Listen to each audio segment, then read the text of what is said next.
مشاهدي أورينت نيوز في كل مكان، أهلا وسهلا بكم في هذه الحلقة الجديدة من برنامج ضيف المشرق.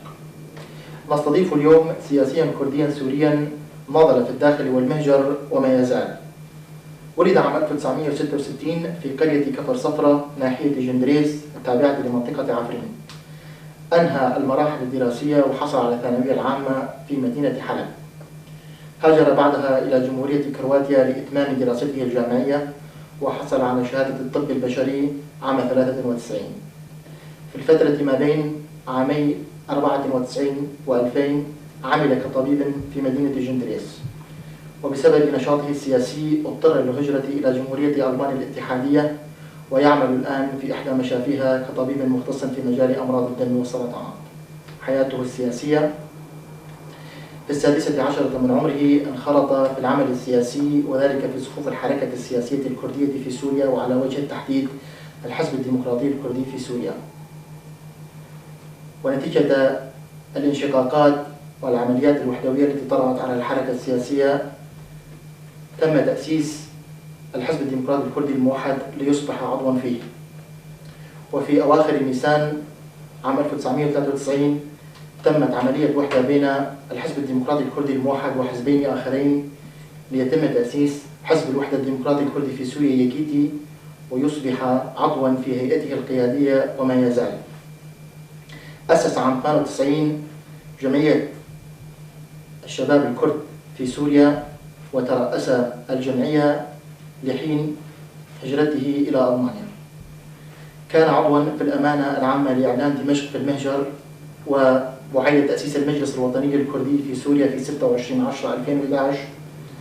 انتخب عضوا في لجنة العلاقات الخارجية للمجلس، وتم تكليفه برئاسة مكتب العلاقات الأمريكية والأوروبية بعد الاجتماع الأخير للجنة في إسطنبول. مشاهدينا، نرحب بمسؤول العلاقات الخارجية وعضو الهيئة القيادية لحزب الوحدة الديمقراطي الكردي في سوريا يكيتي، الدكتور كاميران حاج عبدو. أهلا وسهلا بكم ضيفا على المشرق. أهلا وسهلا أخ ماكسيم بك وبأورينت تي في وبمشاهديكم الكرام. دكتور، يعني عامان ونصف من الثورة السورية، كيف تقيم الوضع في سوريا؟ إلى أين تتجه البلاد؟ للأسف البلاد تتجه باتجاه معاكس على ما كان يريده الشعب السوري عامة. فالشعب قام بثورته في 15 آذار 2011، كان مطلبه واضحا ألا وهي الحرية والكرامة، مما يستدعي إسقاط الاستبداد وبناء دولة ديمقراطية تعددية تمتع فيه الكل سواء على الصعيد الفردي أو الجماعي الإثني أو الديني بنفس الحقوق والمساواة. ولكن ما آلت إليه الأوضاع هي عكس ما كان يتمناه الشعب السوري سواء في درعا أو في عامودة أو في كوباني وعفرين وحمص.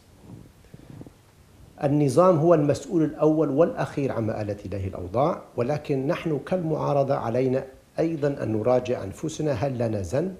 هل لنا نصيب فيما آلت إليه الأوضاع في سوريا؟ هل لنا مسؤولية تجاه ذلك أم لا؟ بقناعتي النظام نجح أولا في تسليح المعارضة، وهذا ما فتح الباب واسعا أمام تدخلات إقليمية ودولية في مصير الثورة السورية. وثانيا نجح في خلق فتنة طائفية قومية في سوريا. ففي 15 آذار عندما هب الشعب السوري عامة كان يقول الشعب السوري واحد، لا فرق بين عربي وكردي أو مسيحي ومسلم أو سني وعلوي، ولكن الآن الفرق شاسع بين ما آلت إليه الأوضاع الآن في وطننا الحبيب سوريا وما كان يريده الشعب السوري، وهذا ما كان يريده النظام. وفعلا علينا أن نعترف كمعارضة بأن النظام نجح أولا في تسليح المعارضة والفتح الأبواب واسعا أمام تدخلات الإقليمية والدولية، وثانيا إلى إشعال حرب طائفية قومية في سوريا. هل نفهم من كلامك أن النظام نجح في اختراق المعارضة؟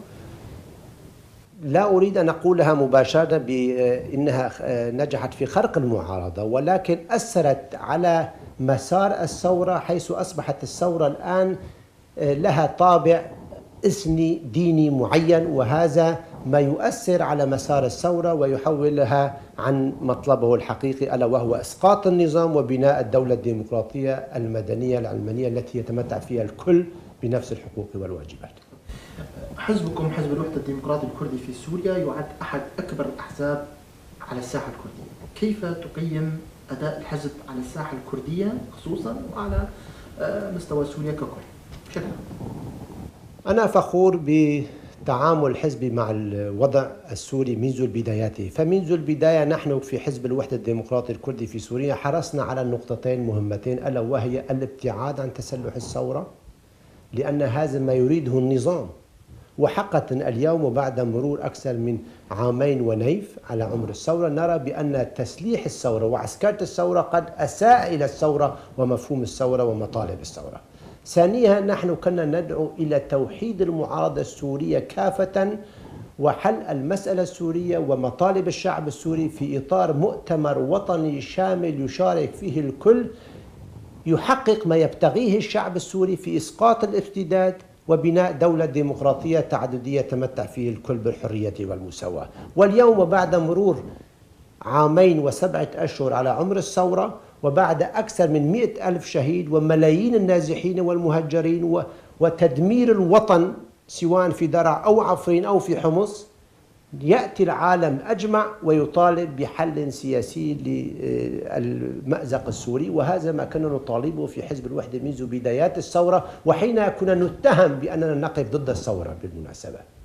لذا أنا فخور فعلا بسياسة حزبي المتزنة تجاه الثورة ومسار الثورة. عقد مؤتمركم السابع قبل فترة وجيزة، وكثر الحديث قبل المؤتمر أنه تم تأجيله خوفا من الانشقاق، وكانت العديد من وسائل الإعلام الكردية وإن كانت سوريا تروج بأن حزب الوحدة سيتم انشقاقه قريبا لوجود تيارات مختلفة فيه. كيف تجاوزتم هذا المنعطف؟ ماذا حدث في المؤتمر؟ كيف استطعتم الحفاظ على خرج حزبكم بصوت واحد منه؟ عزيزي ماكسيم، دعني أقول أن لا نتجاوز المحنة، لم تكن هناك أصلا محنة. فحزب الوحدة بأخلاقية رفاقه وإيمان الرفاق كافة بجميع هيئاته الحزبية بسياسة الحزب المنطلقة على أساس كردي سوري هي الضمان الوحيدة للحفاظ على وحدة الحزب واستقلالية قراره السياسي. وهذا ما رأيناه في مؤتمرنا الأخير. المؤتمر الأخير بقناعتي كان مؤتمرا ناجحا، فمعظم الأحزاب التي عقدت مؤتمرها خلال الثورة السورية الكريمة كانت مؤتمرات ناقصة أو مؤتمرات انشقاقنا، إلا مؤتمر حزبنا حيث أكدنا للجميع بأن سياستنا هي سياسة واحدة وإن انتماؤنا للحزب هو انتماء واحد. وفعلا خرجنا بمؤتمر بقرارات جريئة تخدم الوطن السوري عامة والقضية الكردية خاصة دون أي انشقاقات. وما أريد ذكره الآن بأن مؤتمر حزبنا هو الوحيد الذي انعقد بظروف الثورة السورية وشارك فيه كافة الرفاق من جميع المناطق السورية سواء المناطق الكردية أو دمشق والمناطق الأخرى، بما فيها رفاقنا في الخارج سواء في إقليم كردستان العراق أو منظمات الحزب في الخارج وخاصة في أوروبا. لم يغيب عن المؤتمر أي دائرة حزبية أو منظمة حزبية، وهذا مركز فخر لنا. دعني أطرح سؤالا من الشارع الكردي. يقال أن هناك تيارات في حزب الوحدة، وعلى وجه التحديد تيار الأستاذ محي الدين شيخ علي سكرتير حزبكم، وعضو الهيئة القيادية السابق الأستاذ زردشت محمد، وأنت أيضا يقال بأنك كنت تيارا في الحزب. تقارب بين تياركم وتيار زردشت محمد، ولكن هناك اختلاف بينكم وبين محي الدين شيخ. كيف ترد على هذه لنقل أنها اتهامات؟ أنا فخور أيضا بهكذا انتماءات. فأنا الحزب الذي فيه آراء كثيرة ومحاور كثيرة ألا تغني جميعها الحزب الواحد. أنا أؤكد لك بأن رغم اختلافاتنا مع السيد السكرتير أو مع زردشت أو مع أي شخص آخر، ولكن جميعنا متفقين بنهاية المطاف على الثوابت الأساسية لحزب الوحدة، ألا وهي تتمثل في 3 نقاط أساسية. أولها بأن القضية الكردية في سوريا هي عنواننا الرئيسي للنضال. ثانيا أن قضيتنا الكردية تحل في دمشق، والناطق الرسمي باسم القضية الكردية هو آذن مسجد في ديريك أو شيخ يزيدي في قسط الجندو أو مدير مدرسة في كفر صفرة، وليس في أي عاصمة إقليمية أخرى. هذا مؤمنين به سواء الأخ زردشت أو أنا أو سكرتير الحزب أو أي رفيق آخر في الحزب، وهذا ما يجعل من حزب الوحدة فعلا وحدة متماسكة. طيب خلال كل هذه الفترة يعني من المؤتمر السابق إلى المؤتمر الحالي وظروف الثورة، يعني ماذا طرأ على برنامجكم السياسي؟ ما هي المقررات؟ أنت قلت بأنكم خرجتم بمقررات هامة. بلى. ما هي هذه المقررات؟ ماذا طرأ على البرنامج السياسي؟ ماذا تغير في وضعكم التنظيمي؟ ما هو الجديد لديكم؟ أقولها وأنا أؤكد على نجاح مؤتمرنا الأخير، ألا وهي نحن كثير من الأحزاب قد غيرت استراتيجيتها، قد غيرت سياساتها وغيرت شعاراتها الأساسية دون اجتماع موسع أو مؤتمر. نحن كحزب غيرنا سياساتنا واتخذنا قرارات تنسجم مع الوضع الراهن لسوريا وللشعب الكردي في سوريا، ومنها نحن دعينا إلى إسقاط النظام الاستبداد في سوريا بكل وضوح في برنامجنا السياسي، وهذا قرار للمؤتمر ليس للهيئة القيادية أو السيد سكرتير أو مكتب السياسي، وإنما قرار مؤتمر إسقاط النظام الاستبدادي وبناء دولة برلمانية تعددية لا مركزية تنسجم والتعدد الديني والإثني في سوريا. بالنسبة للقضية الكردية قلناها صراحة، نحن كنا ننادي بالإدارة الذاتية للمناطق الكردية، ولكن أي إدارة ذاتية لم يكن توضيحها. في مؤتمرنا الأخير وضحنا هذه النقطة، وبالذات حين قلنا إعادة النظر في التقسيمات الإدارية لتصبح المناطق الكردية وحدة إدارية سياسية، أي أننا بالتعريف المفهوم الإدارة الذاتية للمناطق الكردية نطرحه كمفهوم إدارة ذاتية سياسية بمعنى السياسي، وهذا نابع عن إرادة الرفاق وحرصهم على أولا حل القضية الكردية على أساس أننا كقومية ولنا الحق في تغيير مصير، وثانيا الحفاظ على وحدة السياسية والجغرافية للوطن السوري، وهذا ما قلناه صراحة في مؤتمرنا الأخير. يعني المجلس الوطني الكردي طرح بشكل واضح سوريا دولة اتحادية بما معناها الفيدرالية لسوريا ككل. لماذا لم تطرحوا هذا في برنامجكم السياسي بشكل واضح، يعني حكم ذاتي أو فيدرالي؟ يعني لماذا هذا الغموض ولماذا هذه المصطلحات الجديدة التي قد تفسر بشكل خاطئ؟ ما هو سبب هذا الغموض؟ يعني أنا لا أسميها غموض، أنا أسميها حرص على عدم التخويف الشريك الغير كردي في سوريا. نحن قلناها صراحة بأن سوريا دولة متعددة القوميات والأديان، ودستورها المستقبلي يجب أن تبنى على أساس احترام التعددية الدينية والقومية لسوريا، أي إيجاد دستور ينسجم والتعدد القومي والديني في سوريا، وهذا ما موجود في برنامجنا السياسي. ثانيا قلنا بأن الأكراد شعب يعيش على الأرضية التاريخية ولا بد أن يدير شؤونه ويدير نفسه بنفسه حسب قانون الإدارة الذاتية، بما يضمن أن تصبح المناطق الكردية وحدة إدارية سياسية. هذا حسب ما أفهمه أنا من السياسة، ليس هو شيء آخر عن الفيدرالية، ولكن يعني البعض الآخر سماها فيدرالية دون أن يسمي مستلزمات الفيدرالية، ونحن يهمنا تفاصيل ومستلزمات وماذا يجني شعبنا من ذلك، بعيد عن التسميات والشعارات الرنانة أو البعض. لكن هناك عوائق أمام، يعني أفهم من كلامك أنكم تطالبون بإقليم. عندما تقول وحدة إدارية سياسية للمناطق الكردية تطالبون بإقليم، هكذا فهمت من كلامك.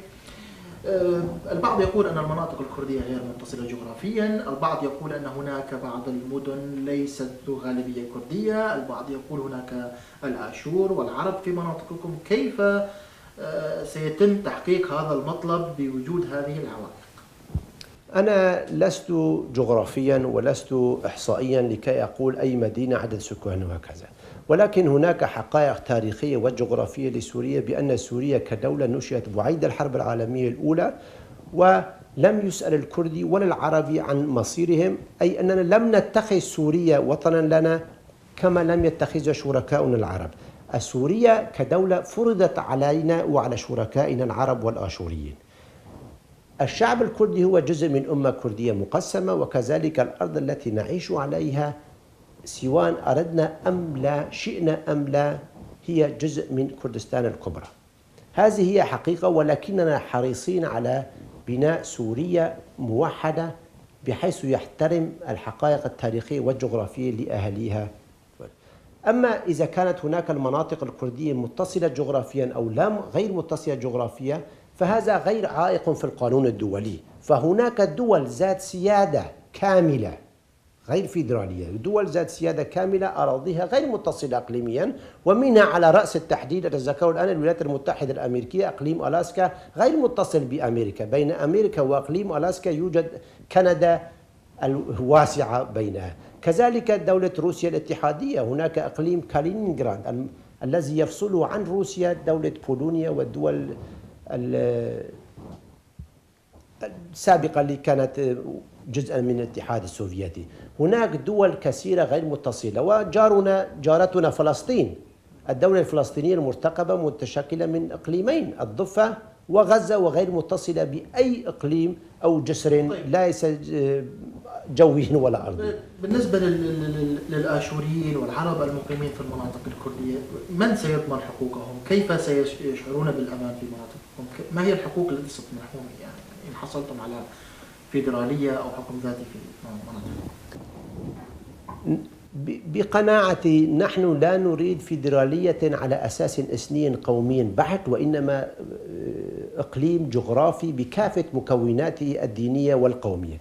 فالعرب الذين كانوا موجودين في هذه التاريخ، أنا لا أقصد هنا المستوطنين الغمر الذي جاءوا فيهم السلطات البعثية لتبديل أو تغيير المكون الديمغرافي للمنطقة، ولا أقصد هناك الموفدين في تل أبيض الذين حصلوا على أموال أو أراضي بحيث يسكنون مناطق تل أبيض، أو كما يقولون نحن بالكردية جريسبي.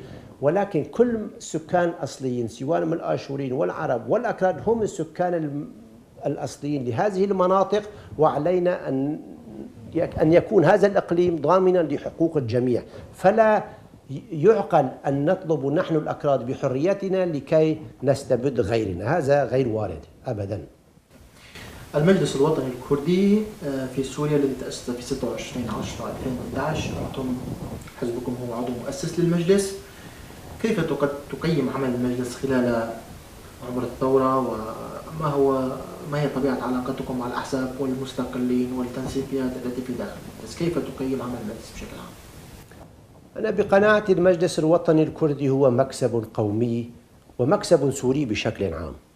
فهذا اتحاد بين كم هائل من الأحزاب والتنسيقيات والشخصيات المستقلة الذين جرى انتخابهم من المناطق المختلفة، من عفرين وجنديرس في أقصى الغرب إلى ديريك في أقصى الشرق.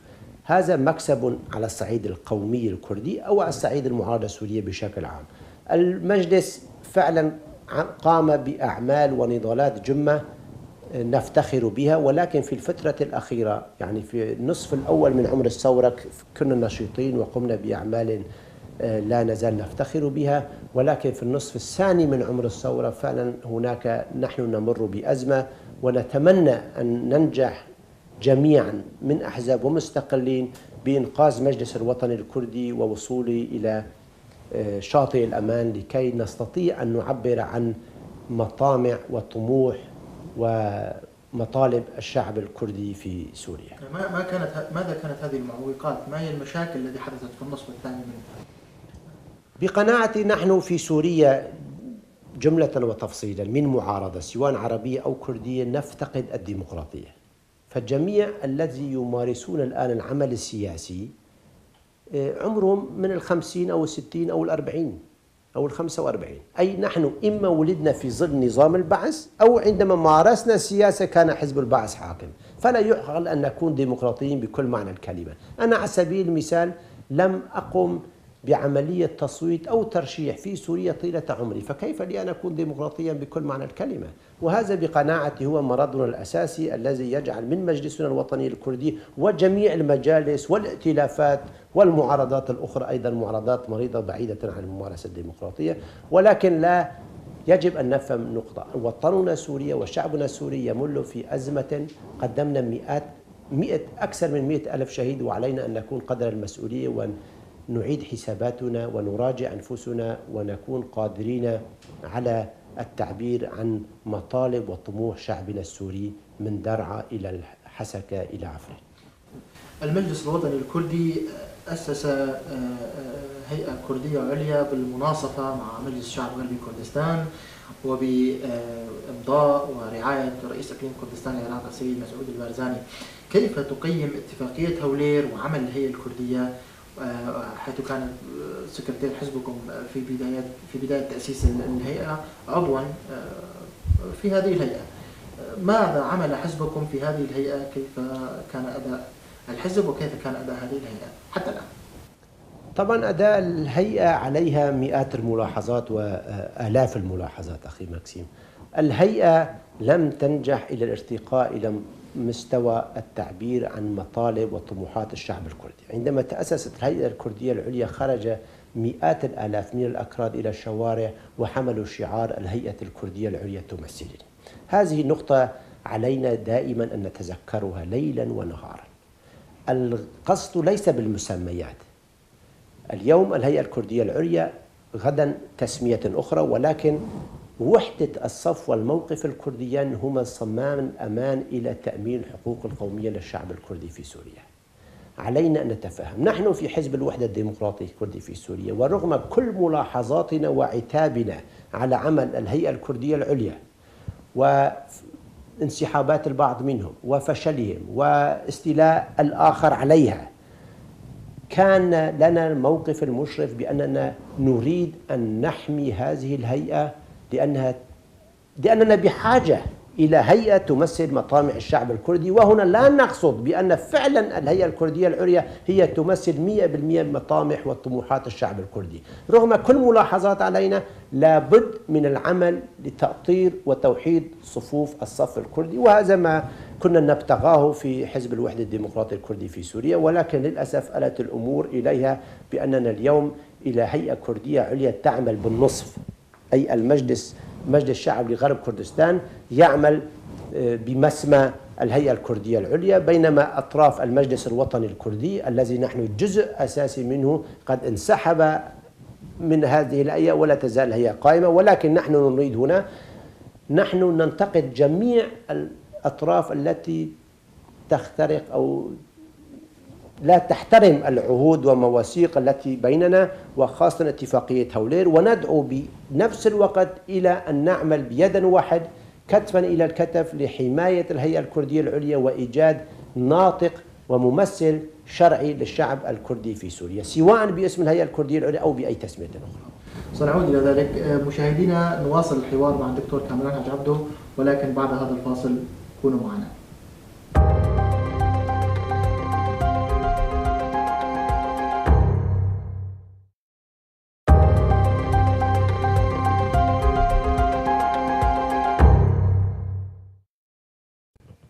مشاهدينا، أهلا وسهلا بكم مجددا. نواصل الحوار مع عضو الهيئة القيادية لحزب الوحدة الديمقراطي الكردي في سوريا يكيتي، دكتور كامران حاج عبده.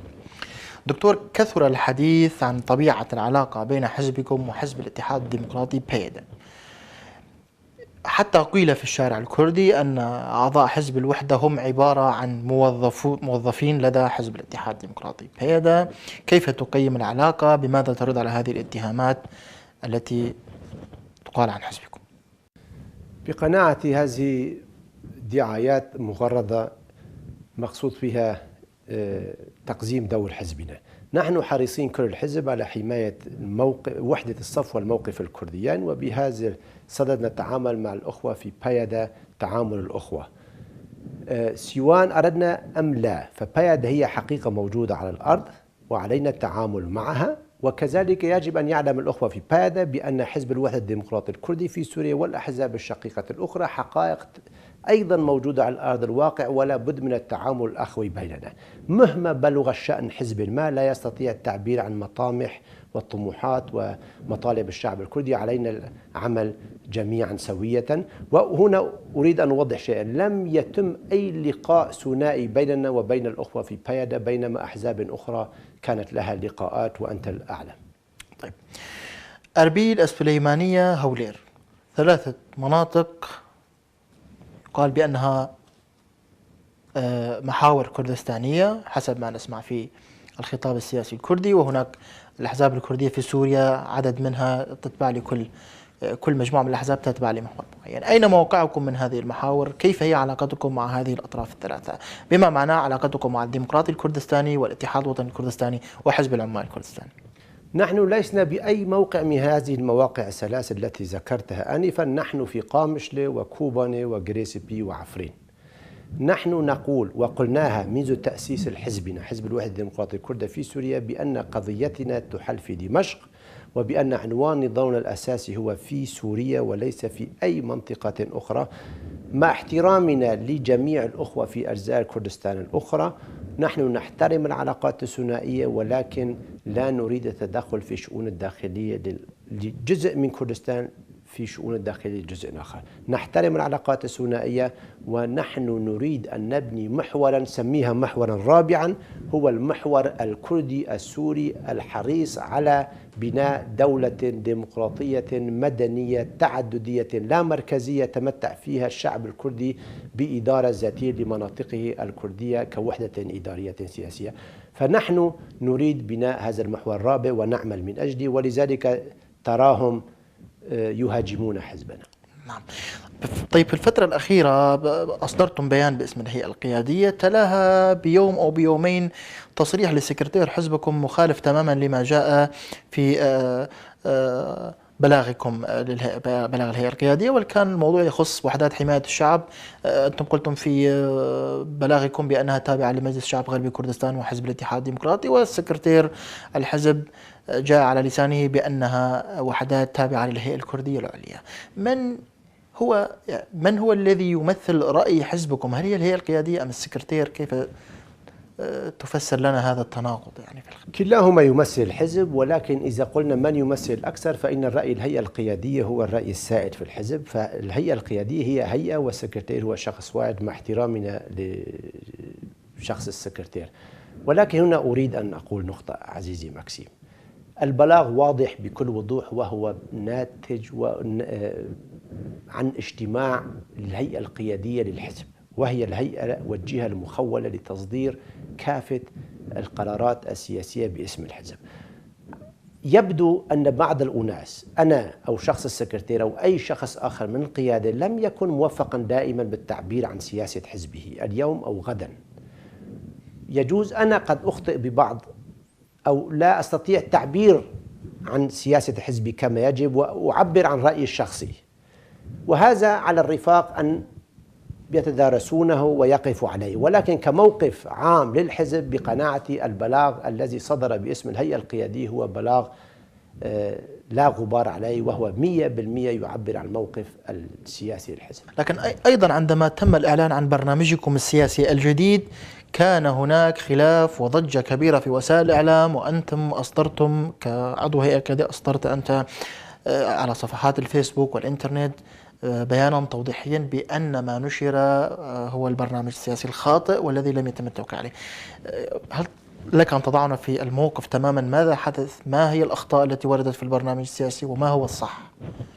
الصح قد نشر لاحقا بقناعتي، وأشكر هنا جميع أعضاء الهيئة القيادية للحزب أنهم وقفوا على ما حصل من أخطاء وتداركوا الأمر وفعلا وقفوا، وعقد اجتماع استثنائي خاص بهذا الموضوع، وقد نشر البرنامج السياسي بشكله الصحيح في أول اجتماع للهيئة القيادية بعيد المؤتمر. ليس خطأ أو كفرا أن يخطئ بعضنا أو بعض هيئاتنا، ولكن الخطأ والكفر هو أن لا نصحح أخطاؤنا. وأنا فخور برفاقي بالهيئة القيادية بأنهم وقفوا وبكل مسؤولية تجاه ما حصل وقاموا بما هو مطلوب على عاتقهم. وهنا أتخذ المناسبة لأشكر جميع الرفاق في الهيئة القيادية وكذلك جميع رفاق الحزب الذين أبدوا آراءهم ووقفوا بهذا أو ذاك. لكن أين كان الخطأ؟ كان من شخص محدد أو من هيئة محددة في الهيئة القيادية، من لجنة محددة، لجنة صياغة البرنامج أخطأت في الصياغة، أم من هو الشخص المسؤول عن هذا الخطأ؟ أنا لا أريد هنا أن أسمي الأشخاص، ولكن كان هناك خطأ قد حصل، سواء عندما بعث البرنامج السياسي للطبع حدث خطأ ما، ولكن الهيئة القيادية بكامل أعضائها أول اجتماع بوجود سكرتير الحزب وبكافة الأعضاء قد تمكنوا من تجاوز هذا الخطأ بروح رفاقية عالية المسؤولية. طب يعني الحركة السياسية الكردية والمجلس الوطني الكردي يعتبر نفسه دائما جزءا من الثورة السورية، وأنتم كحزب أيضا. ما هو موقعكم في الثورة السورية؟ ماذا فعلتم للثورة السورية؟ يقال بأن الأكراد لم يشاركوا بالثورة، يقال بأن الأكراد يدعون للانفصال، وأنتم بنفس الوقت تنفون ذلك وتقولون بأنكم جزء من الثورة السورية. كيف أنتم جزء من الثورة السورية؟ لا أحد يستطيع أن ينفي الوجود الكردي في بدايات الثورة وإلى يومنا هذا. عندما قامت الثورة بقناعتي بدأت الثورة في 15 آذار بمظاهرة صغيرة شارك فيها عدة ناشطين سياسيين في دمشق، تم اعتقال بعضهم ومنهم الآنسة الكردية هرفين أوسي الذي شاركت في التظاهرة واعتقلت. أي أننا كنا مشاركين في أول حدث كانت شرارة الأولى للقيام بالثورة السورية، وحتى قبل قيام الثورة السورية بعدة سنوات ب 2004 قامت جميع المناطق الكردية، قام الشعب الكردي صغيرا وكبيرا رجلا أم امرأة بأكبر ثورة ضد الاستبداد في سوريا شهدها العصر الحديث. وهناك أطراف بقناعة إقليمية تريد أن توضح بأن الأكراد ليسوا جزءا من الثورة. نحن جزءا من الثورة وسنظل جزءا من الثورة، ونحن ضد الاستبداد البارحة واليوم وغدا، ضد أي استبداد ومن أي جهة كانت. طيب، حزب الاتحاد الديمقراطي طرح قبل أيام مشروعا للإدارة الذاتية المؤقتة، وأنتم أيضا في برنامجكم تقولون إدارة ذاتية. ما هو موقفكم من هذه الإدارة، وما هو الاختلاف بين الإدارة الذاتية الديمقراطية التي ينادي بها حزب الاتحاد الديمقراطي والإدارة الذاتية التي تطالبون بها؟ وهل سيكون النظام داعما للإدارة الذاتية التي يروج لها الآن؟ يعني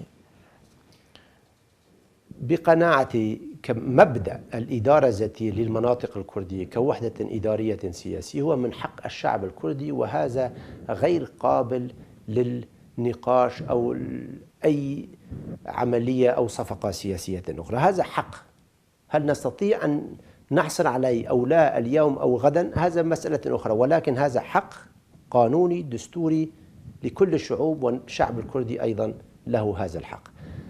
أما ما يطالب فيه الأخوة في بيادة، فأنا أقول بأن أي حل القضية القومية الكردية، أي حل يطرح اليوم يجب أن يحصل على مشاركة أوسع طيف كردي، وليس كردي، أوسع طيف موجود في المناطق الكردية أو هذا الأقليم أو المكونات الأخرى. أي حل قبل أن يطرح يجب أن يطرح على الأحزاب الكردية وشركائنا المقيمين الأصليين في هذه المناطق لكي تكون لها حاضنة شعبية في هذه المناطق. أنا مع الإدارة الذاتية، أنا مع هذا المشروع، ولكن لست مع الأسلوب التي قدم فيها. منذ حوالي عدة أيام قامت وحدات حماية الشعب يبقى بالرد على المتظاهرين في مدينة عمودة بالرصاص، واعتقالات واتهامات للنشطاء بمتاجرة بالحشيش والمواد الممنوعة. ما هو موقفكم كحزب من هذه التصرفات؟ وهل تعتبرون فعلا وحدات حماية الشعب تابعة للهيئة الكردية العليا وللشعب الكردي، أم أنها تابعة لجهة سياسية معينة؟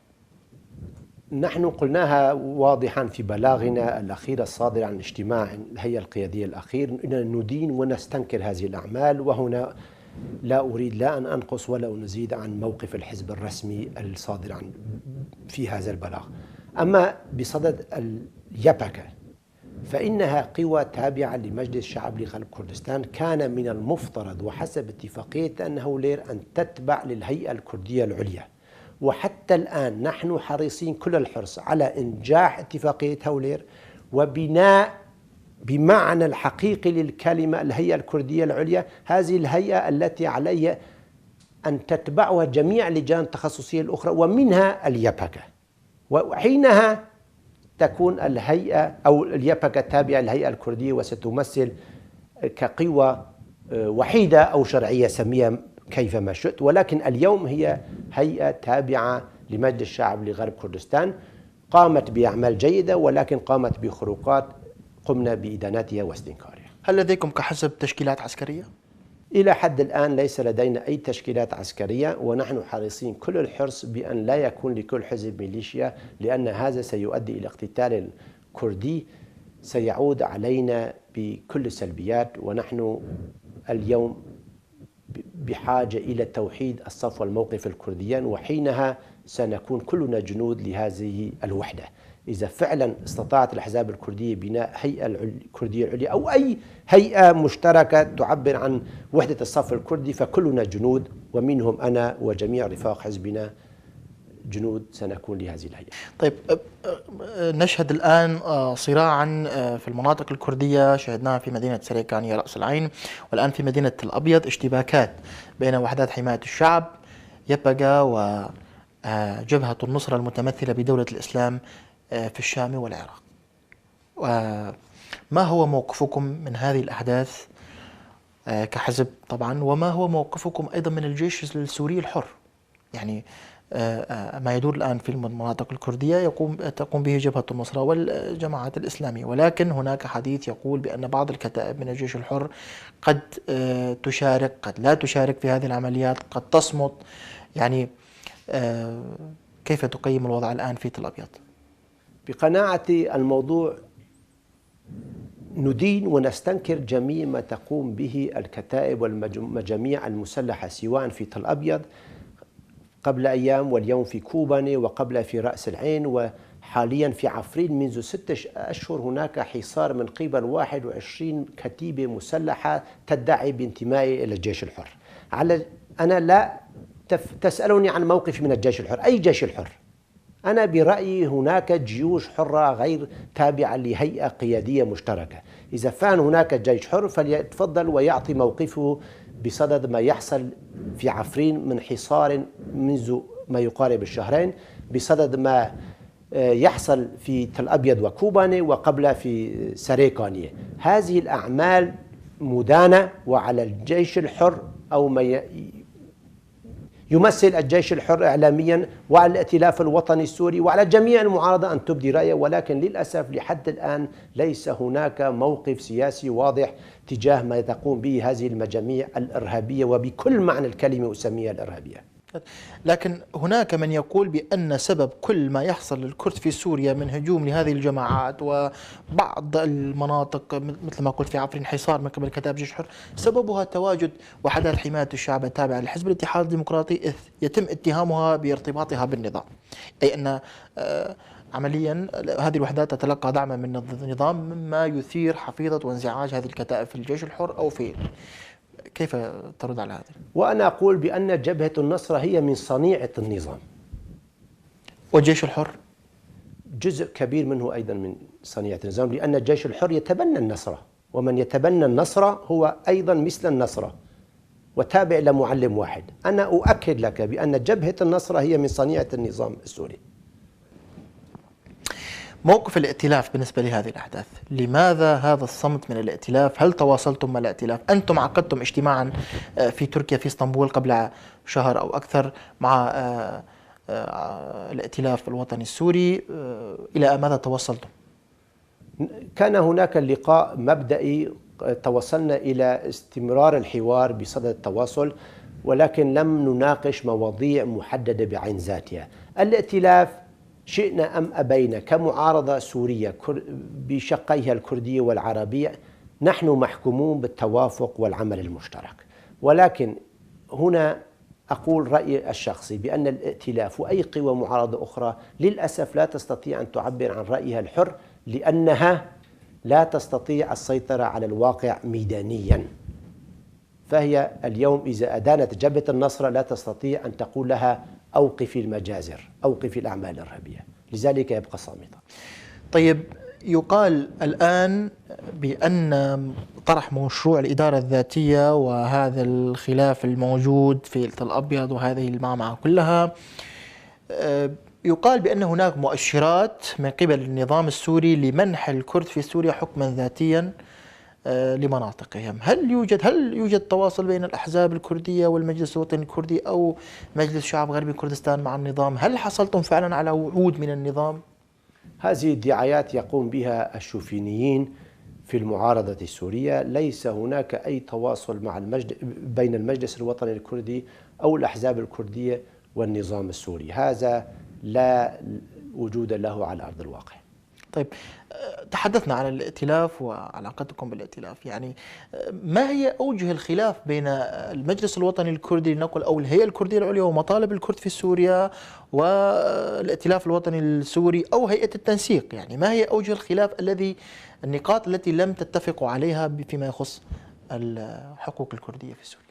بقناعتي نحن في المجلس الوطني الكردي خلافنا البارحة كان مع المجلس الوطني السوري واليوم مع الائتلاف على نقطة وحيدة، ألا وهي نحن نريد أن نرسم للسوريين أو نبدي للسوريين جميعا سواء عربا أو كردا مسيحيين ومسلمين أو يزيديين خريطتنا أو رؤيتنا لسوريا المستقبل التي نحن نريد أن تكون هناك وثيقة نبين لها للسوريين بأن نريد أن تكون سوريا دولة مدنية ديمقراطية لا مركزية يتمتع فيها جميع المكونات القومية والإثنية بنفس الحريات ويتمتعون بالمساواة. وهذا هنا يأتي الأخوة في المجلس الوطني السوري أو الائتلاف يقول لا، هذا بكير، علينا الآن أن نعمل فقط لإسقاط النظام، ونحن نقول لماذا نريد أصلا إسقاط النظام، وهنا يبدو الخلاف. هل هو شكل اللامركزية؟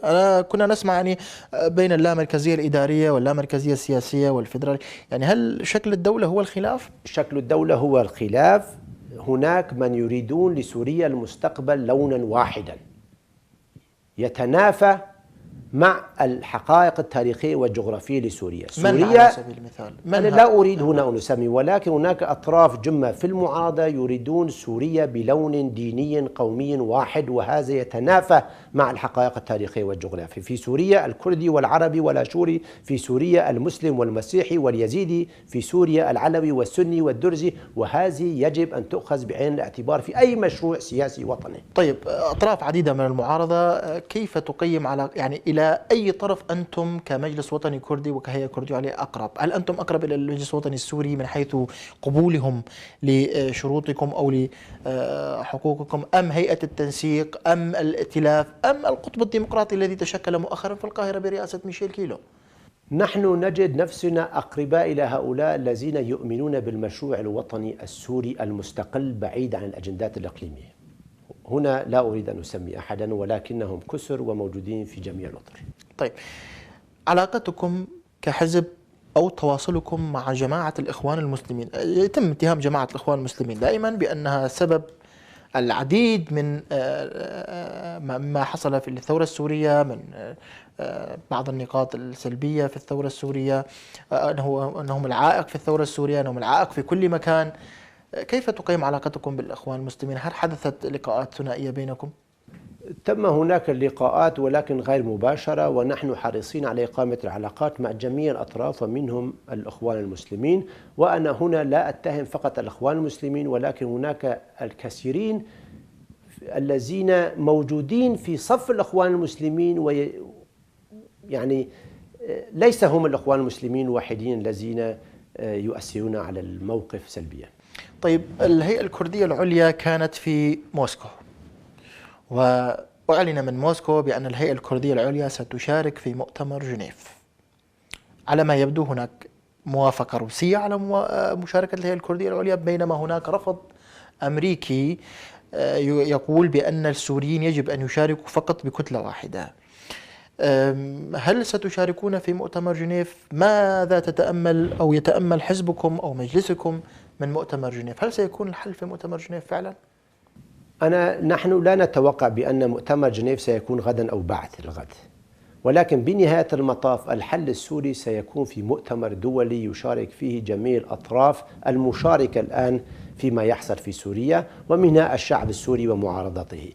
نحن إذا أرادت القوى الدولية أن يحصل جنيف 2 فعندها لابد أن يكون الوجود الكردي موجودا في جنيف. نحن نأمل كحزب الوحدة الديمقراطي الكردي في سوريا أن نتمكن من تشكيل وفد مشترك يمثل الكرد جميعا، وإذا لم ننجح فأضعف الإيمان كمجلس وطني كردي، ولكن الأهم أن نشارك بوفد يمثل الكرد، أي المجلسين، مجلس الوطني الكردي ومجلس الشعب لغرب كردستان بوفد واحد. هل سيمنح النظام فعلا حكما ذاتيا للكرد في سوريا؟ هل تؤمن بأن النظام قد يغير من سياسته فجأة تجاه الكرد ويمنحهم حكما ذاتيا؟ أي نظام؟ النظام السوري الحالي. أنا لا أؤمن بوجود هالنظام، لأن هذا النظام ساقط.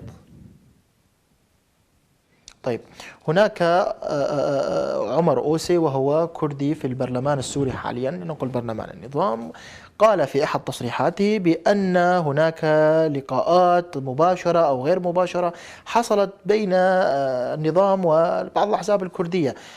هل شارك فيها حزبكم أو أحزابكم؟ ليس لنا أي مشاركة أو لقاء مع النظام بشكل مباشر أو غير مباشر، سواء نحن كحزب الوحدة الديمقراطي الكردي في سوريا أو المجلس الوطني الكردي. طيب، هناك في إقليم كردستان العراق تم تشكيل لجنة لعقد مؤتمر قومي كردستاني برئاسة السيد مسعود البرزاني رئيس إقليم كردستان. سمعنا بأن الدعوة لم توجه لكم كحزب، لماذا؟ لماذا لم توجه الدعوة؟ اسأل القائمين على إرسال الدعوات، ولكن أريد أن أوضح هنا بأن الدعوة كانت مرسلة إلى المجلس الوطني الكردي. الأحزاب الكردية السورية التي شاركت بهذا اللقاء التمهيدي شاركت كأعضاء في المجلس الوطني الكردي. أما لماذا لم ترسل إلينا فهذه نقطة سنبحثها مع المسؤولين والقائمين على الدعوات. لدينا ملاحظات كثيرة، ولكن بالرغم من كل هذا نحن نؤمن بضرورة انعقاد مؤتمر قومي كردي لكي نخرج باستراتيجية وخطاب سياسي موحد قائم على الحفاظ وحماية روح الكردية قبل أي اعتبار آخر، وثانيا عدم التدخل في الشؤون الداخلية لهذا الجزء في الجزء الآخر. لكن سيتم اتهامكم حاليا ككرد في سوريا بأنكم تريدون الانفصال، وفي حال عقد هكذا مؤتمر قد تزداد حدة هذه الانتقادات وتزداد الأصوات التي تتهمكم بأنكم انفصاليين. يعني لماذا عقد هذا المؤتمر الحساس في هذا الظرف الحساس؟ هذا ما كنا نأمل فيه ونريد ونطالب به قبل عشرات السنين، وسوف نعقده كل ما سنحت ظروف المنطقة وظروف الشعب الكردي والأمة الكردية. أما بأن الآخرين سيتهمون فنحن متهمين حتى لو قعدنا في بيوتنا وتركنا ممارسة السياسة. كل كردي متهم بالانفصال، وهو مشروع انفصال حتى إذا لم يمارس السياسة. هذا شأن آخر. العلاقة مع تركيا، يعني تركيا تخشى قيام كيان كردي في شمال سوريا أو شمال شرق سوريا. هل تتوقعون بأن تركيا ستتوصلون إلى اتفاق مع تركيا فيما يخص مشروع الإدارة الذاتية التي تطالبون به أنتم كحزب وكمجلس كردي بفيدرالية أو ما شابه؟ هذا واقف على تركيا. نحن لا نقوم بعداء تركيا، ولا موجود في سياستنا أو أجندتنا أن نكون عدوا لتركيا. تركيا جارة لنا، ونحرص كل الحرص على إقامة كافة العلاقات كجيران، ولكن دون تدخل في الشؤون الداخلية أحدنا في الشأن الداخلي الآخر. على تركيا أن تراجع حساباتها. هي عارضت وقاومت إقليم كردستان العراق عشرات السنين، وحتى يومنا هذا لا تستطيع أن تسمي كردستان العراق باسمها رغم وجود هذا المسمى بالدستور العراقي، وتقول أنا لست ضد حقوق الأكراد إذا ما وافقت عليها برلمان سوريا المستقبل. ماذا عن البرلمان العراقي والدستور العراقي الذي صوت عليه؟ على تركيا أن تراجع نفسها وتؤيد الحل الديمقراطي للقضية الكردية في سوريا، لأن هذا يعود بمكسب إليها أيضا. ما هو الحل الأمثل لسوريا المستقبل؟ كيف ترى مستقبل سوريا؟ هل ستطول الثورة السورية؟ هل تأمل خيرا بعد كل ما يحدث الآن في سوريا بعد 2.5 سنين؟ أنا أخجل أن أقول أأمل خيرا بعد سقوط أكثر من 100,000 شهيد. هذا ليس خيرا، ولكن ما يحصل في سوريا للأسف سيستمر. ونحن قلناها في بداية حين اتهمنا الكثير بأننا لا نعرف ممارسة السياسة، اتهمنا الكثير بالتشبيح، ولكن الوضع في سوريا سيستمر للأسف لتشابك الظروف الدولية والإقليمية. نحن لسنا بليبيا أو تونس، هناك ظروف كثيرة لسنا بصددها، ولكن في نهاية المطاف سوف يعقد مؤتمر دولي ونحن محكومون، جميع أطراف المعارضة، جميع أصحاب العلاقة بالشأن السوري، إلى الجلوس على طاولة الحوار، فكل شيء سوف يحل عن طريق الحوار وبالمفاوضات. طيب، كلمتكم الأخيرة للشعب السوري.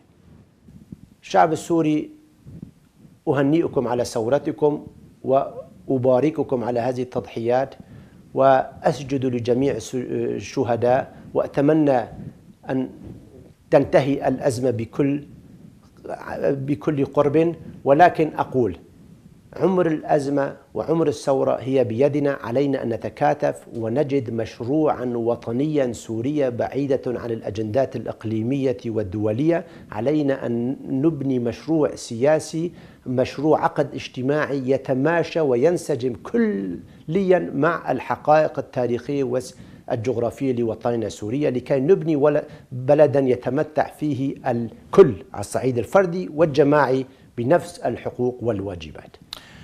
دكتور كامران حاج عبدو، عضو الهيئة القيادية لحزب الوحدة الديمقراطي الكردي في سوريا يكيتي، نشكر لكم هذا اللقاء. مشاهدينا شكرا لكم أيضا لحسن المتابعة، وإلى اللقاء في حلقة جديدة من برنامج ضيف المشرق. طابت أوقاتكم.